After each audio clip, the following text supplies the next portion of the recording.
Obviously, my perspective is more of a casual perspective. It's not like a, you know, like super backed up perspective, and that's fair, you know. And, many people would discredit what I talk about, of course, a million times over, you know. In my opinion,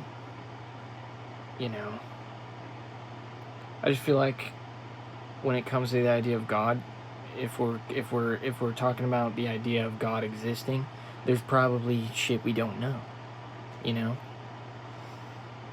And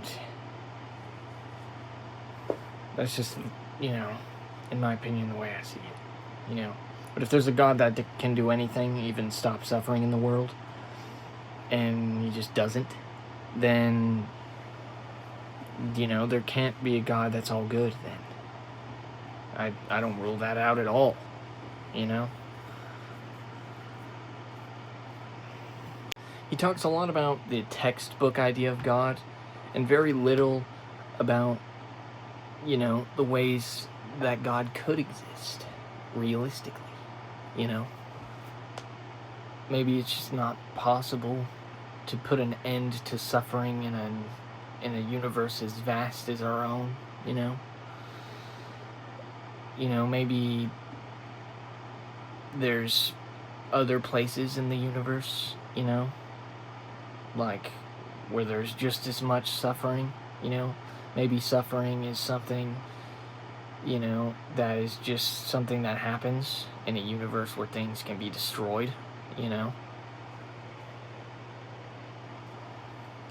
Maybe there is no God, which is fine. That doesn't mean anything bad. That just means it's a possibility, I thought, that when you're talking about science stuff, you're not supposed to speak in absolutes, But then again, I don't know if this guy said because of the fact that there's suffering, there's absolutely not a God. I don't know. This is a one-sided conversation for me, I'm just... If this were a two-sided conversation, it would be entirely different, At least for me. I mean, in a two-sided conversation, ideas are coming back and forth, and evidence, and, so it's different.